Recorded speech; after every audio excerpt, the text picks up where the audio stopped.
Okay. Hello, Plastic Apocalypse. Hello. Thank you for joining me today, sir. Yeah, absolutely. So, one question that I think all Plastic Apocalypse fans, as an audience, we can ask is, what can we expect from the next Plastic Apocalypse film? Um, well, in the next one, again, it's split into two parts, just like the prisoner operation, but there is much more about the tan story than there is the green story. I mean, in the previous one, and of course the one before that, we saw a lot of the green story. But as the second episode of the prisoner operation kind of slowly drifted from the greens into the tans, and now in the next one, it is very heavily concentrated on the tan side of the story. We get to see a lot of things that they mention in the prisoner operation, such as the Lucifer gun. That is, of course, going to be a major part of the next one because it is called Lucifer. There was some confusion as to what the movie the two-parter is actually called. It is called Plastic Apocalypse 3 Lucifer. It was originally called Punji Base, but the script developed, it switched from the concentration of the green base, which in the film, which is called Punji Base, to the Lucifer gun. So it's mainly about the Lucifer gun now in the next film. So that is mainly what we're going to see. And there's a lot more character. There's a lot more characters in the new one. New characters. Not anyone really to replace anyone except a few characters, obviously. But Yes. they're old characters and they're new characters. And hopefully the new characters will live up to expectations. The actors who play them are phenomenal. Are phenomenal in my opinion. Awesome. So, next thing I want to ask is as working on the script and developing it, how has it been a process for you over time, and is Punji Base still going to be part of the story? Oh yeah, the Punji base, the original, because after the prison operation. Well, oh, okay. Let me. I kind of have to go back and talk some history here about it. Go ahead. So hold on one second. Um, when the first film was done, of course I wanted to do another one because of how popular it became, and I uh, and the first idea that I had actually was Punji base, which the idea was that okay, the Greens took this base that's in the very first film. They took this base, which became known as Hedge Base, and then my idea for the next film was going to be that the Greens have another base that's even bigger, and they have a new base that's bigger, and there are new characters in the story, and the Tans come and attack. Of course, they hold it off, and that was the initial idea. But as time went on, it was like, well, I don't have the resources to do this big, enormous battle sequence. I'm going to have to scale it down to something smaller. And that's when I did the prisoner operation instead, which was the idea of the Captain Macabre, who is this very battle hardened, uh, moralless, renegade kind of is like, I don't want to say renegade, but he's a tough guy and he doesn't play by the rules and he doesn't like prisoners. So what if he is sent out actually to do something he is totally against? And what would so that's where I came up with the idea. And I thought it would be a lot easier to do because it would be on a smaller scale. Most of it takes Yes. place in that little tiny bunker, and so that was what happened with. So that's why the prison operation instead of Punji Base, but I still have the script of Punji Base. And then I was thinking of the sequel to the prisoner operation. I thought, well, I still have that idea that the Greens have this giant base called Punji Base. Let me incorporate that into a sequel to the prisoner operation. So there are a lot of elements from the original script that are in the next episode, the next two episodes. A lot of things that happened during the battles or things that were in the original script for Punji Base. Awesome. That is very cool. So, what has been some of the most biggest challenges over the course of filming these films for you? Altogether, all three. Altogether. I'll go. Just, I mean, stop motion is hard, but like just the location really, and that's kind of why I've just being out and about doing it. I mean, as I think you know, and as most people who are on the Plastic Apocalypse page know, that this next one is all going to be done inside on sets with blue screen. It's not going to be outside in the dirt, which was how the other ones were done. And the reason for that is that here in LA, where I live, there's not a lot of places like that, you know. And because where I filmed the first two, the first one was done on the side of my house back in Boise, and just but there's just dirt and sand over there and weeds, and so that's where I filmed the first one. Then the second one, all of the exterior shots in the second one were filmed in this area in Boise that runs along the Boise River called the Greenbelt, which anyone can get to. I went deep in there where no one would ever find me, and I filmed it back there. All the exterior shots. Yeah. I'm sorry. What's that? I said also fell in a tree while you're at it.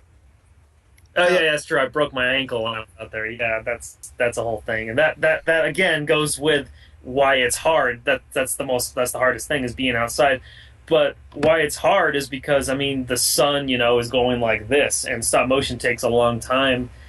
And when you start early in the morning, next thing you know, the sun is in a completely different location, and it's twilight. It's like it just happens so fast when you're shooting. In fact, if you look at some of the scenes, well, not some of the scenes, but there's a part in the very first one where there is it's the very last shot in the film. It's where it's a big wide angle, and we show the entire area. We pan through the entire area. You remember that? I do, sir. It's at the very end, right before it goes to the credits.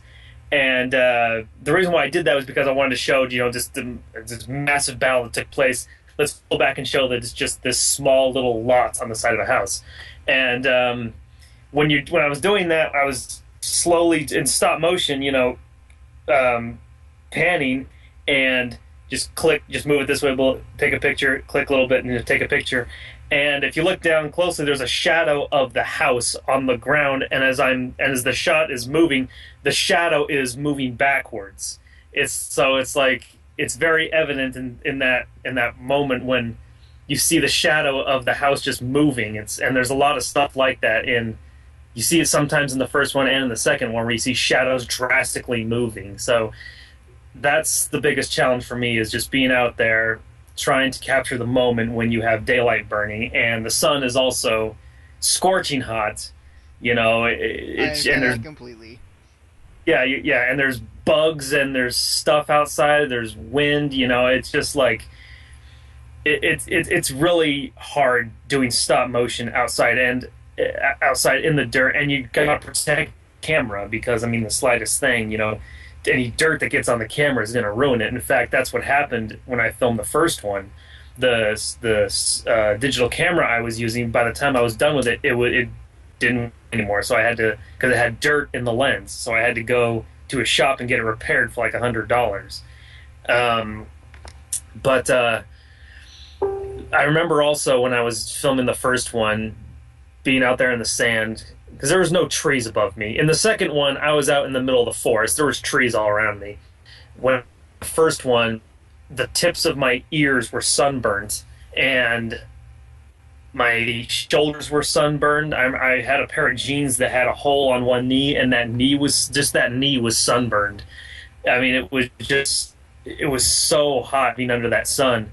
And when I was outside for the second one, there was a lot of on that area called the Greenbelt by the river. There was a lot of water all around, so I was always constantly, having to protect the equipment from water if anything came in. And then also, that's out in the public. Of course, I was buried deep in the woods, but still, there was people out there. So every once in a while, I would be shooting, and then I'd hear footsteps coming up, and there'd be some people walking up saying, "Look, what are you doing?" And they're like. And I'd have to tell them, and it was kind of embarrassing because it's like I'm a grown ass man playing with army men, yep. And out here in the middle of by the river, and they're just, some of them were kind of like, oh, that's interesting, but then a lot of people were like, oh, that's so cool, and the ones who said that's really cool, I told them, go check it out on YouTube and all that, yeah. But to make this answer any longer, the biggest challenge is being outside with all of those elements all of the heat, the nature, and all that stuff. Very, very disruptive. I understand that, and thank you. What has it been like getting all your cast to come together for the filming and interacting with them and through the process of filmmaking? Well, for the next one, Yes, and or for all of them. for all of them.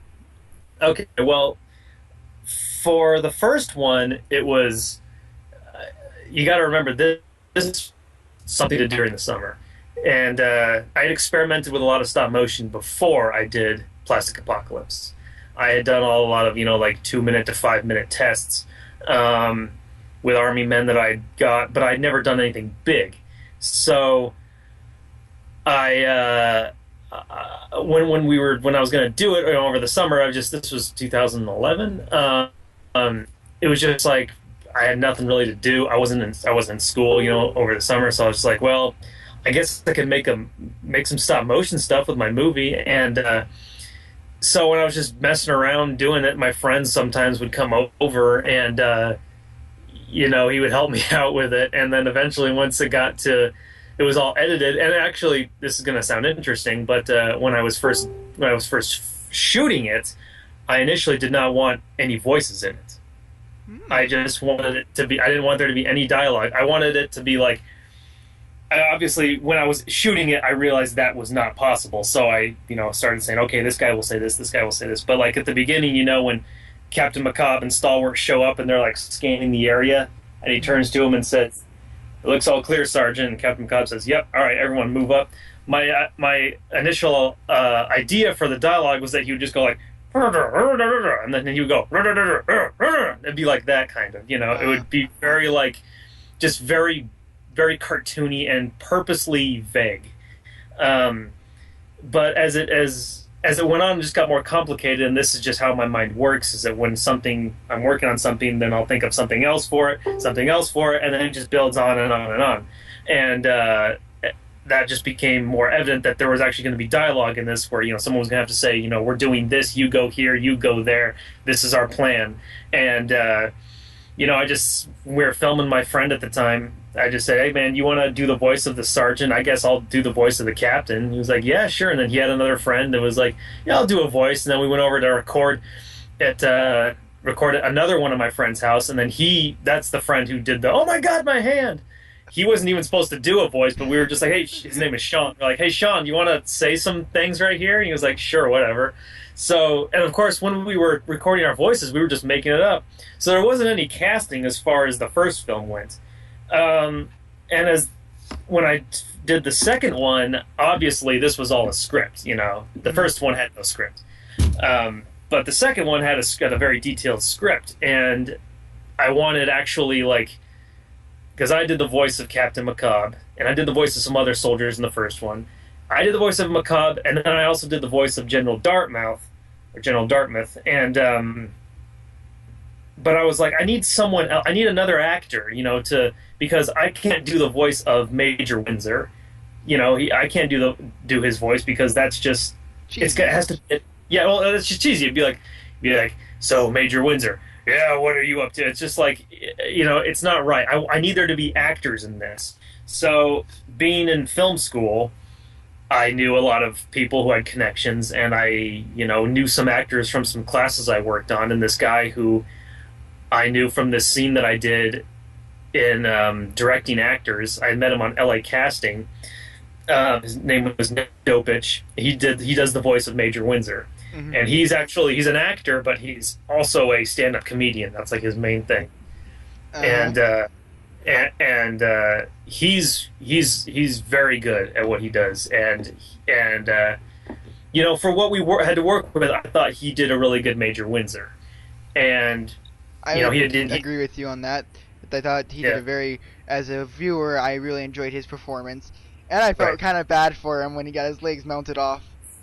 Yeah, But yeah, that was fun. yeah, Yeah, but that was the main thing. I was like, okay, I can get a handful of my friends from school to do other voices here and there. Like Holden, my roommate Holden right now, he does the voice of Stalwart in the prisoner operation. My other uh, friend Jesse did the voice of Stalwart in the first one. I see. That Uh, explains a different voice then. yeah, yeah, yeah. Yeah, he couldn't do the voice because I'm in L.A. He's in Idaho, um, and you know what was I going to say? Who else is in that? Yeah, my other roommate Campbell, who is an actor, he does the voice of Sergeant Brown in The Prisoner. Ah, Yeah, and then just some other people here and there. Like I'm trying to think who else was there. I did the voice of Dartmouth and Colonel Spear when he was over the microphone. Just a bunch of other my friends that I knew at school who were just willing to do voices did a lot of the other voices. And but Nick was for Major Windsor was the one I was like, okay, I want you to play Major Windsor. I want you to be this character. ah. And he was of course willing to, and if he's willing to and to come back for the next one, which don't want to give anything away, but yes, Major Windsor does come back. Um, Obviously, because we don't see him die. But that was the casting process for the second one. But now that I'm into this one, the casting was very intense, and I wanted it to be. This series is slowly turning into something bigger, and I went on to LA Casting, which is this website here that you can use to find actors to be in your projects, and they're all legit actors. They're not just people who want to be actors. I mean, they are actors. They're legitimate And in the oh yeah, they're business. legit. Yeah, here in LA, everyone you find actors everywhere, so it's easy. And I had posted this huge thing on LA Casting about this with links to the original films, and I posted the script on there to the new one, and I got, you know, I got probably over like 50 submissions to Wow. come, yeah, and audition for this thing, and I held it at my school, and I recorded it actually, and probably once the film is done, I'll post the all the auditions for that the actors did, like on the extended page. But we had some great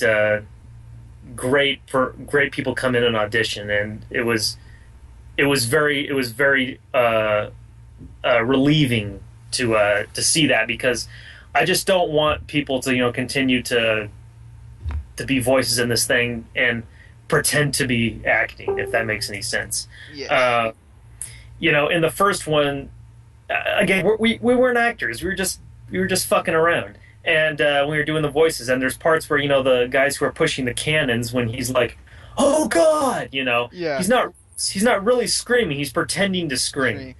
and it's very noticeable. But I don't want to keep doing that. I want these performances to be real. You want to So sell the characters as you can believe these characters are real, but yeah. also still sell the thing that they are plastic soldiers.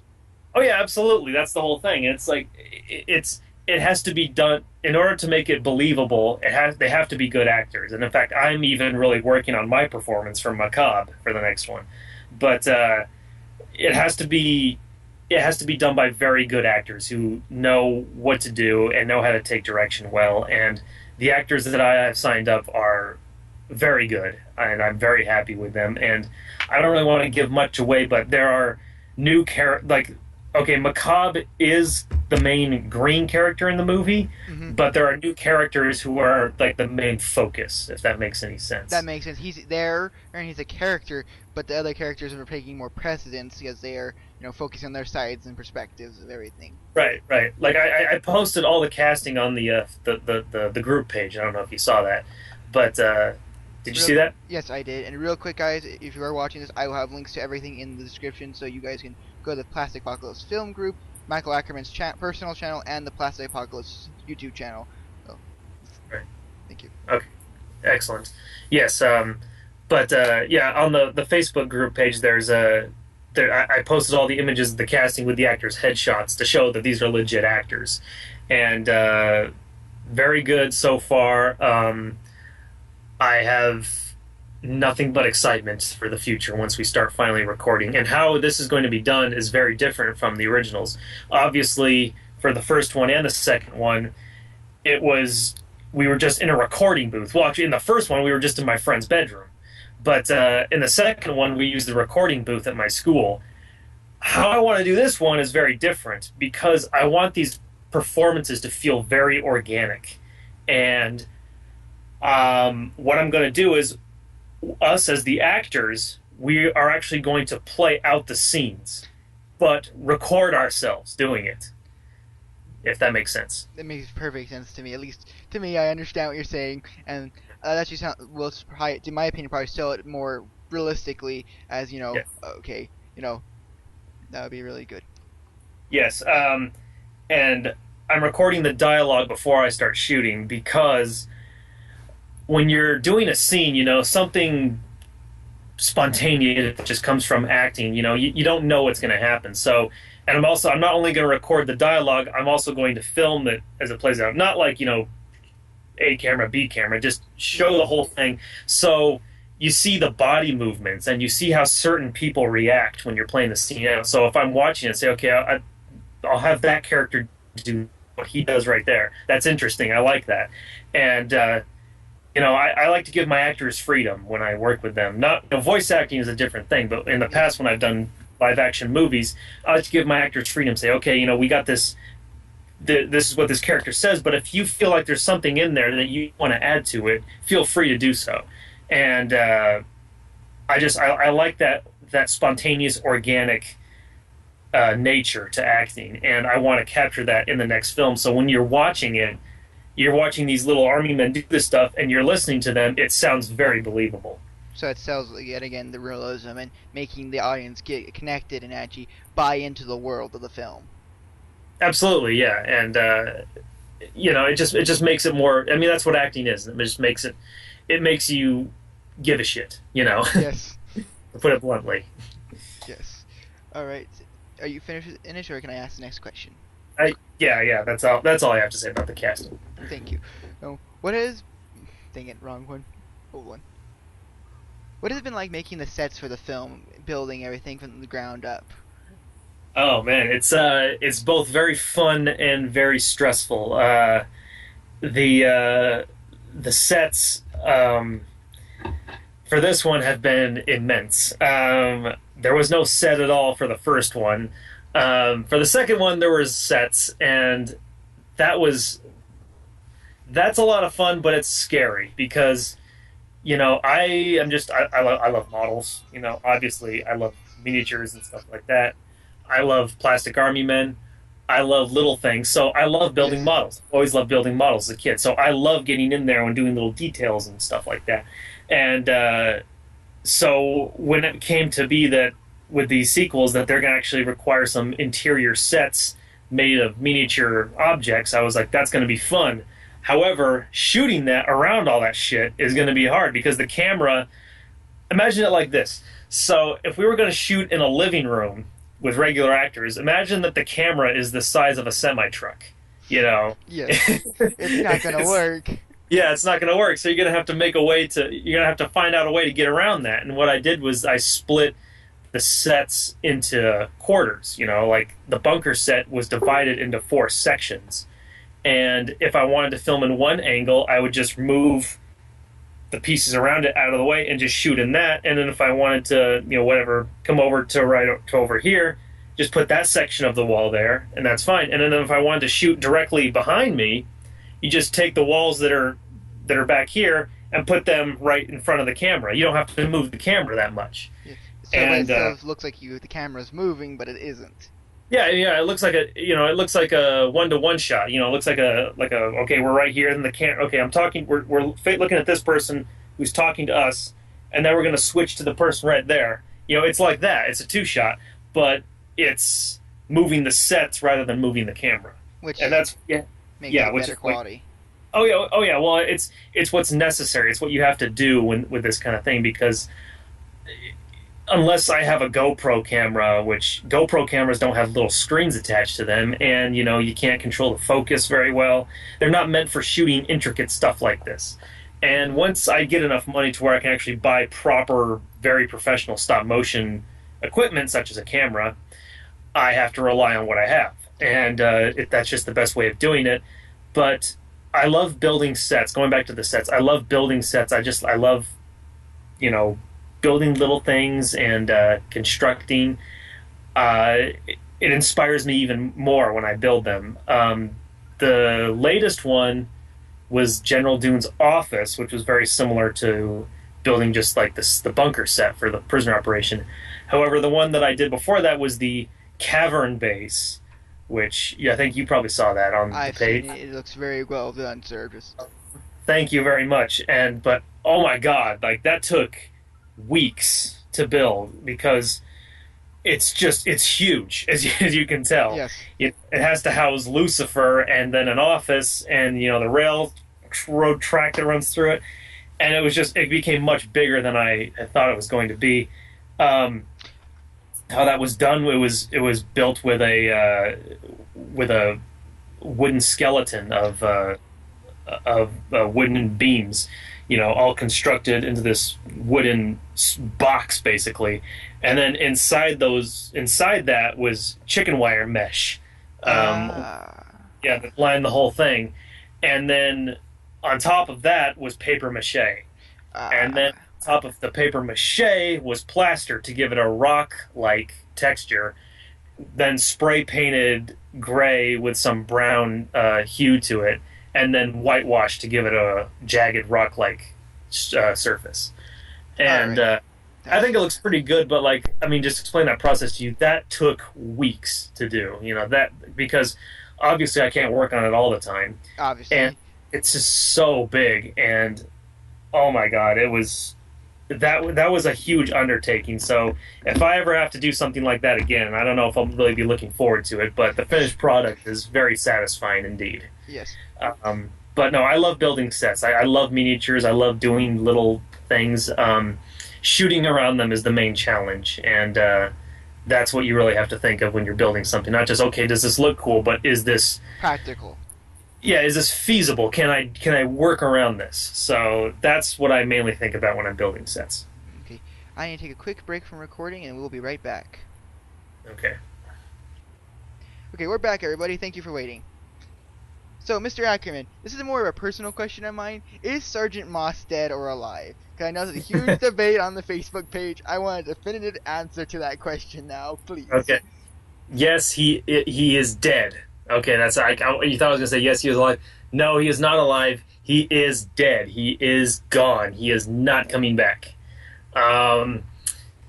I know it wasn't presented very clearly in the movie, and that was an accident because in the original script, what was supposed to happen was once they left the bunker, not only were the Tans supposed to overthrow the position, but the super tanks were going to run over the bunker and crumble it into dust. And so it was like, okay, he couldn't have survived that. Yes. But when I was out there shooting, I didn't have the time or I couldn't do it. It wasn't doable at the time. So I just scrapped it, and that kind of led to people believing that Moss was going to live, but And pull Lord he's Malar or whatever that character is. Hold on a second, my mic is not working. Can you hear me, sir? yeah, I can hear you. Okay, that's weird. Skype was saying some weird stuff. Yeah, everyone. I know a lot of people on the Facebook page has been like, "Oh, okay, hey, like he's gonna pull a Lord Malice from Sarge's War, kind of thing," and I'm like, I was thinking he was No. dead, but I wanted to just confirm it because it's He's dead. Yeah, he's very dead. He's not coming back, and he actually has a replacement in the next one. ah. And I don't want to give anything away, but Yes. it's very different. It's very different than Sergeant Moss. It's the whole situation is, and Mentality and views. I'm assuming. yes, absolutely, and but yes, people for some reason they really got attached to that character. I don't know why. He was just someone to add to. He was just a character to add. I didn't really put anything. I didn't have any kind of thought to it. I was just like, okay, well, we have the captain and the sergeant. That was their name in the first one. It wasn't Macabre and Star. It was just the captain and the sergeant. I thought, okay, let's have another character. Let's have someone who kind of his whole thing was that he was supposed to want to be like them. He was supposed to want to be like Macabre and Stalwart, but he wasn't. He was a phony. And he was stupid, but he thought he was really smart like them. And All talk but no walk. Right, exactly. So that's why when he's in the bunker, he's like, "Man, I'm gonna kill you, man! I swear to God." And Macabre is just like, "Shut up," you know. And that I want his character was he was supposed to be a douchebag. He was supposed to be an asshole, and but for some reason, like when it finally came out, a lot of comments. In fact, I still get comments the same. Poor Sergeant Moss. I miss him. Please tell me he's not dead. I loved Sergeant Moss. It's like, why did you like that asshole? I Well, mean, I think a big. Sergeant Moss no more, but there will be many to surpass him. Okay, awesome. Well, that's a good thing for the community to know that we're gonna have more characters to look forward to seeing and watching and to watch them develop. Right. And another thing, just this has nothing to do with, but I won't say that. That would give too much away. So go on to the next Yeah, question. yes, we don't too many spoilers. Yeah. Okay, let's see. This is gonna be a good question.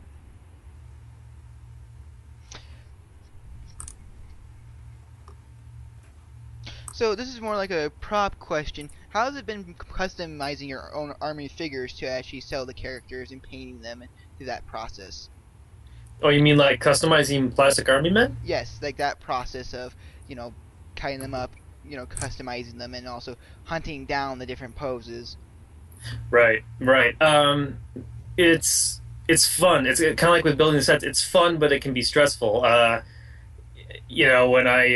When I find something, I've done for this next film. There's actually a lot of custom poses. A lot of the characters to differentiate them are custom poses, and it's fun, but it's also stressful. As in that when I write a character out, sometimes I have an idea about what I want him to look like. Most of the time I don't. Mostly I just have the color in my mind. Green, tan.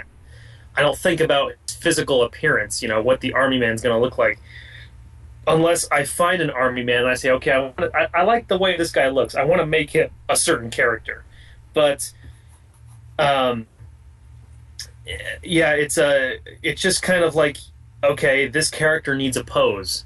Let me open up the bin and see what I find. And for new characters in the next film, it was like that.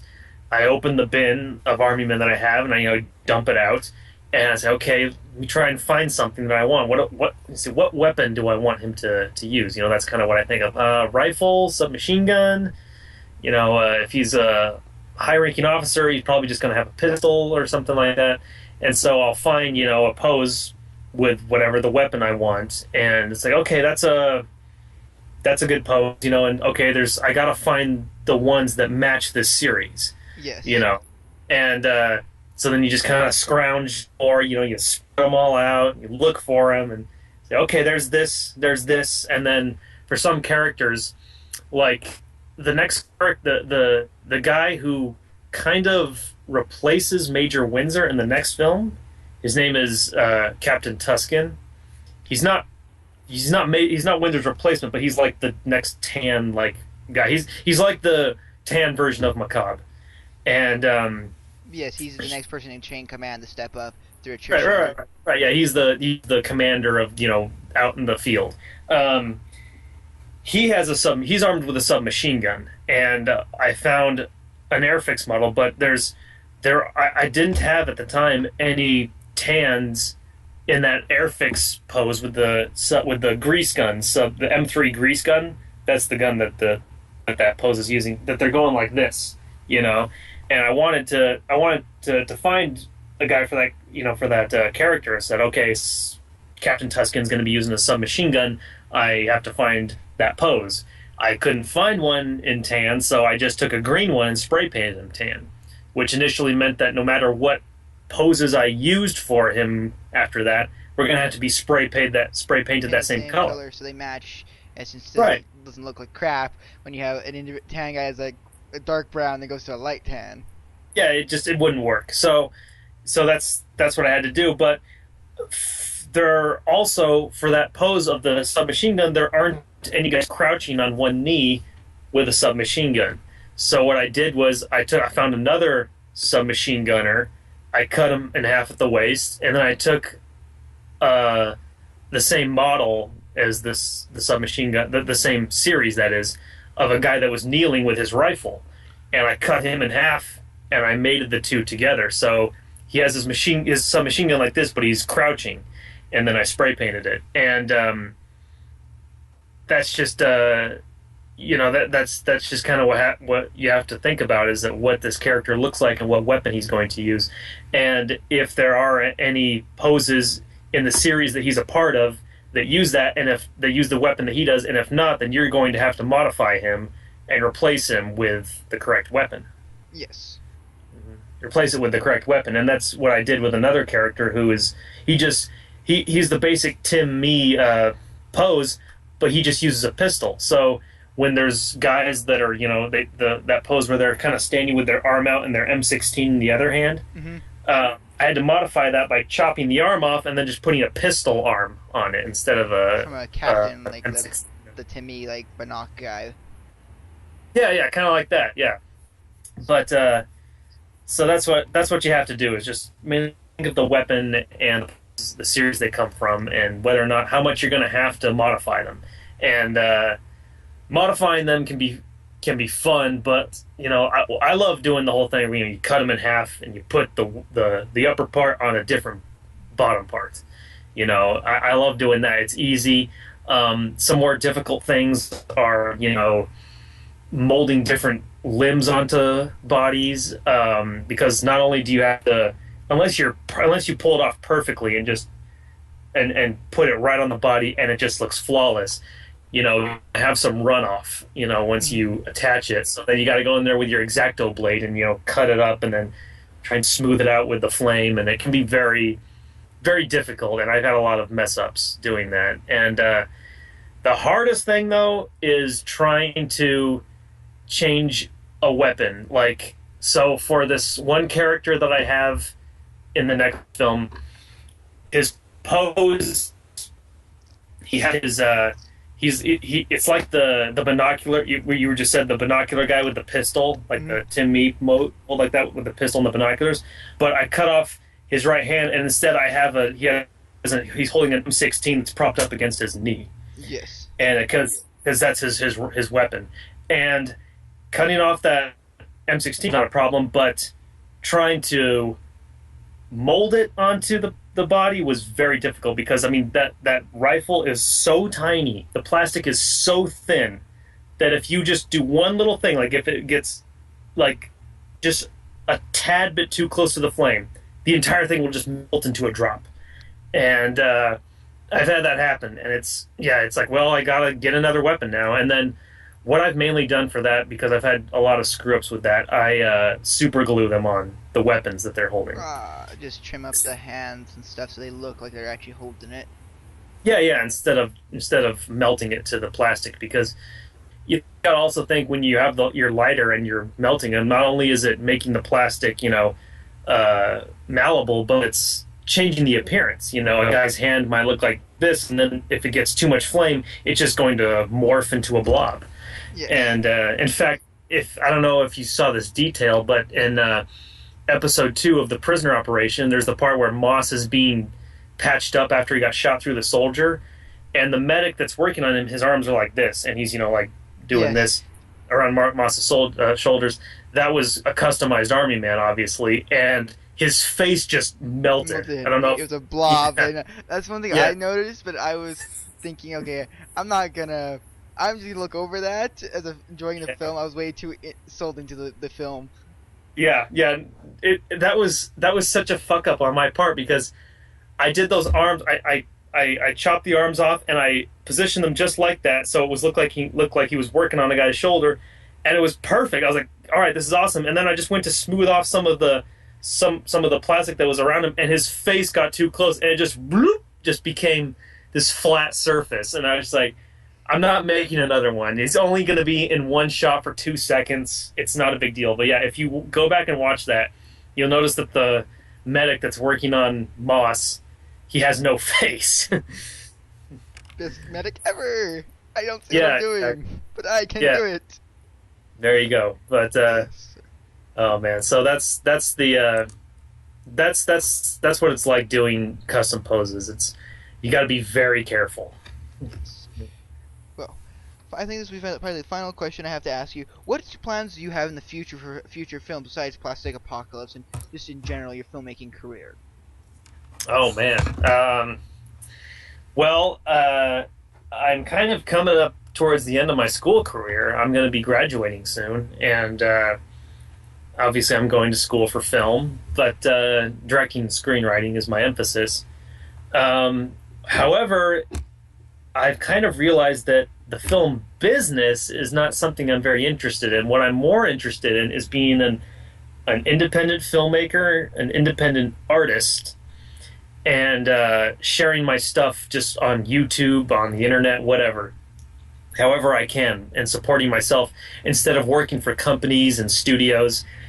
I Whatever I do, no matter what, film, drawing, painting, I want to be an artist, and I like to consider myself as an artist over a filmmaker, and art is something is what I'm passionate about the most. You know, making movies, that it is an art in and of itself, but it's a type of art, and I indulge in several types of art. You know, I draw, I paint, I sculpt every once in a while. I so and filmmaking, I don't even know if it's the number one art that I want to pursue, because as great as filmmaking can be, it is extremely difficult, and it's just sometimes so much more fulfilling to do a painting, or or do a drawing, or you know write a short story, and publish it. But once I'm done with school, I'm most certain that I'm going back to Idaho. That's where I'm from originally. Mm-hmm. And from there, I'm pretty much, just like I said, going to do what I want to do as terms of art. I'll make little movies here and there. I'll still make Plastic Apocalypse. I'll make whatever I want to do, whatever I want to make, and continue to do all my World War II series, World War II drawing series, and I want to. I think World War II is an endless subject, and I'm Yes, it is. fascinated It's by a it. very good subject to discuss, and something I really have to say is your art you've done is very powerful, and I really enjoy it because it actually does show more of the realities of stuff. Because a lot of movies and stuff kind of sugarcoat it, and it was full of heroes and stuff, and kind of they glimpse over a lot of the stuff, underlying stuff that was very Well, emotional about it. yeah, I love learning about it, and there's always something new to learn about it, and there's always a new thing to tell about it, and I think it's just a very important thing that I know a lot about, and I continue to learn about it, and I want to share it with everyone. I think it's important. And that kind of also ties in with Plastic Apocalypse. Plastic Apocalypse itself is, it's a lot of fun, but it's also, when you kind of step back and look at some of the things that happen in it, especially in, I think, the prisoner operation, and even more so, you'll see this in the next one, Lucifer. If you step back and kind of look at what's going on, it's just like, what is it's like the song War, what is it good for? I mean, war Yes. obviously is the last resort, but like, when you kind of step back, it's like, are these people doing this for the right reason? Why are they doing this? The And moral justifications, and also something I like to right, quickly point out in the first Plastic Apocalypse I covered in my film review is that how you showed tan soldiers being executed by the Greens, and I know yeah, a lot of people were very against it, and they were like, "Why are you showing that?" But at first, I was, as a filmmaker, it made me go, "Okay, I'm not too sure how they react to this," so it made me go research about it and come to the realization that yes, there are some things that are not appropriate, but sometimes in a combat situation, you cannot wait for five guys to come up and subdue a guy. You have to take care of business and just move forward. And that's something I really well, enjoy about what you've shown. yeah. There's a lot of that, but there's also, a lot of elements of hatred, and you don't really understand why these people hate each other so much, and usually I mean, and that's how it goes in a lot of wars, and that all leads back to propaganda of the enemy and stuff like that, and which then will come back to the politicians, battling it out. But propaganda is what persuades people to hate these, their enemies, and then when you kind of get down to it, it's like you don't know why that you hate a certain person or you hate a certain group of people, other than that they hate you, and they're out to get you, and I think interesting to see in Plastic Apocalypse, why do they hate each other so much? And as time goes on in the Plastic Apocalypse series, it's going to start to question a lot more of that stuff. Why are we doing these things? It's actually Uh, going to bring the moral issue because I know, as there's a lot of people who say there's not really much of a moral debate issue like this. They don't, Michael Ackerman hasn't shown any of that, and I think as a filmmaker, but also as another viewer, I'm going to look forward to seeing that kind of stuff in the films. yeah, yeah, and it's of course, I mean, if anyone's going to do a film, anyone makes their idea of a war film like on YouTube, and I don't blame a kid who gets army men and wants to make a film, but he's seen everything, Saving Private Ryan, stuff like that. He knows, oh, of course we got to have the scene where the guy dies and it's sad and blah blah blah. War is bad, but I think that's very immature. I think that sort of thing to continue showing that sort of thing, grieving over someone like that, is a bit immature. And of course, unless you don't really know the person, then you're not gonna. Be emotionally attached to them. Well, yeah, and in Plastic Apocalypse, there's not a lot of that. Yes. It's right now anyway. Of course, there's not a lot of characters to care that much about, but when people die in Plastic Apocalypse, they just fall over. No one really cares because the world itself is war, and everyone pretty much knows that everyone's gonna die, and that's something. And some people have commented that how come when people die, like like no one does anything about it? It's like, that's how it is, That's and how the world works. right, yeah. So we'll there'll be more of it'll get a little deeper, but that's kind of where Plastic Apocalypse is going. And then for my other filmmaking ideas that I've had, I for a while I wanted to do a short film about Omaha Beach and done in a graphic novel style, animated cartoon. And if you ever see the documentary, the Israeli documentary Waltz with Bashir, it's about the 1982 Lebanon War. It's animated in a graphic novel style, and it's amazing. It's unbelievable, and that was my inspiration for doing that because I have, out of everything with World War II, Omaha Beach is something that I know most about. I know, I don't want to brag, but like, I know nearly everything when it comes to Omaha Beach. I mean, I have studied every tiny little thing about it. The only thing I haven't done is actually been there. Been there, And, but also you know as much as you can know without living those events yourself. yeah, absolutely. I mean, I've studied it so hard. I know almost every account that every soldier has had there. I know almost all the soldiers, German and American, who were there, and their report on it. I've read all their memoirs, so I know a lot about Omaha Beach, and I've always wanted to do a historically accurate recreation on film of Omaha Beach, done in a graphic novel style animated film. And I mean, Saving Private Ryan is great, and I mean, everyone praises the Omaha Beach sequence, but none of that happened. I mean, like there's parts in it that are inspired by things that happened on Omaha Beach. Those German defenses are completely inaccurate. That's not what the German defenses looked like on the overlooked Dog Green sector, which was Widerstand Nestor 7071. That's Yes. the German nest. Those are the German nests overlooked Dog Green sector on Omaha Beach.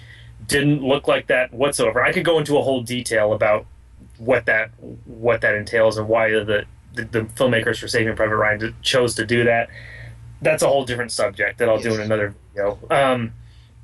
So yeah, that's what I've always wanted to do because I feel that people need to know the true story of Omaha Beach and see how it all played out. And I have my own interpretation on how I want to tell it and the messages that I want to Sin. convey. Yeah, that I want to say. And so that's an idea that I've always wanted to do, and I've worked on it here and there. But another idea I've come up with in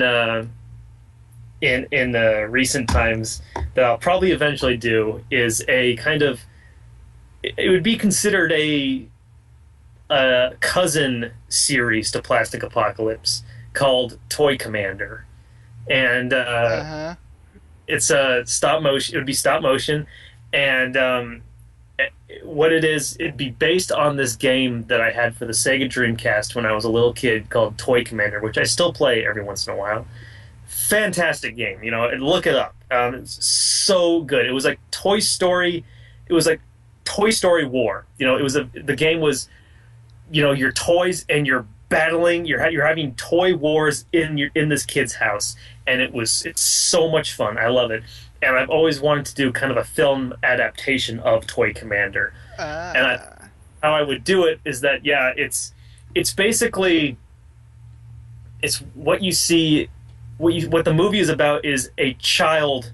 It would be like how a child plays with toys. What's going on in his head is the movie. Showing it, Yeah. like how, as like I guess when you're just a little kid, like when you're playing Green Soldiers, but also when you get older, the same stuff that's kind of in your head too. It would kind of. Yeah. Like, so think of it this way. Like, I've had a lot of people comment on Plastic Apocalypse saying this is what I always thought of was going on when I was playing with army men. Mhm. You know, this is my fantasy of playing with army men brought to life. You know, when you're a little kid and you have army men going pew pew pew pew die la, you know, you're in your mind you're thinking of, you know, bam bam, you know, like war ambience and stuff like that. Yes. And so how I thought of Toy Commander would be, it's just like Toy Story. It's how the toys live, but there's no mention of like the boy that lives in the house or the parents or anything like that. It's just a house that they live in, and it's, you know, everyone's a toy, and they're all different types of toys, and it's basically just how their society works. But of course, there's conflict, which leads to, you know, wars and things like that. It's basically how different factions of toys go to war with each other, and yeah, and you know how kids will do. They say, "Oh, but these guys are at war with," you know, how kids play with stuff, Yes. and that's just what it is. Except just like Plastic Apocalypse, it's taken very seriously, Yes. and it'd probably be a little bit more. It'd probably be a little more lighthearted than Plastic Apocalypse. I even thought that it might not even have like swearing and stuff in it, but or really harsh swearing, but Yes. it would still be like you'd be like watching and be like, man, I can't believe how wrapped up I am in this, and I'm watching a Lego figure, you know, and like this is the guy I'm rooting. It's like that, and I have all these ideas that I want to do for it, but that one's going to be a very long time from now. Yes. Well, I'm trying to think. Is there anything you'd like to ask me before we end this interview, sir? What are your aspirations for in terms of filmmaking? What are you gonna? What's your next project? My current next project is going to be a stop motion series called The Monument Saga, which is taking inspiration somewhat from Plastic Apocalypse and some other YouTubers who've done films, but also kind of showing I like to describe a middle ground of of something like kind of some parts of the episodes are gonna be lighthearted. It's kind of like showing the more lighthearted side of people's personalities, but then the more serious side of personalities too. I don't want to spoil too much, but one of the episodes is going to be about a hanging field that a recon team comes across that one of the enemy commanders has done to green prisoners. Okay. And It's it's going to have that feeling of, like, a couple of the individuals are going to be like, holy crap, like, obviously how it's holy shit, like, who would have done this? But the main character will be following his perspective. He's going to have kind of like this sense of, like, deja vu because he knows this. He recognizes who'd done this, and it's going to be, you know, moving on from there. But nice. yes, and also there's tons of other stuff I'm working on currently. Just doing a lot of collaboration work actually through the Plastic Apocalypse community, which is a very amazing community. I have to say to anybody who's watching this, please go check out the community and subscribe to all the different filmmakers on this site, because they do amazing work, and it's been really fun working with them, and it's been really helpful too as a filmmaker who's coming up through this and seeing other people that are inspiring you. For example, like Mr. Michael Ackerman, he's been a huge inspiration in my work as starting up stop motion. And so I'm glad I can be an inspiration to you and to anyone else who sees my work and stuff like that. And yeah, the Plastic Apocalypse group page has some great people that I've done collaborations with, and just sometimes I get on there in our group we have, because there's like a sect of us that we all talk about the stories and things like that, and it's a great way to get inspired. It's a great way to come up with ideas, and I'm really glad that I founded it. And not to pat myself on the back, but I'm just glad that I was able to have all these creative minds come to one, and minds that have a love for stop motion, a love for army men, a love for filmmaking, and come to a place that they can feel they can put those ideas out to people who care, and not have it like I guess the best way is you collect small green plastic army men, you're like, well, crap, I'm 21 or I'm 16 here, and I'm collecting plastic army men still. Yeah, but when I post stuff on the page, I mean, it really, like, the feedback really makes me feel good, and it makes me step back and say, okay, this is worth it, because these people, they are a part of this, and they love it, and that's why I'm doing it. And I've had this. I've loved Army Men since I was a little kid, and I've always wanted to see Army Men just explode into movies, into video games, into what I just want there to be. I'm like a Star Wars kid when it comes to Army Men. I love Star Wars, but I am a fanatic when it comes to Plastic Army Men, and I am romantic about Plastic Army Men. And that's why you see my work and why I put so much devotion into it. Thank you so much, sir. I really appreciate you taking the time to interview this and everyone on the Plastic Apocalypse. Like I said, please subscribe to Michael Ackerman's channel and also the Plastic Apocalypse film channel. And if you guys don't mind, please subscribe to my channel. I'd like to hit the 100 subscriber mark soon. Thank you guys so much. Have a good night. Very cool. Thanks.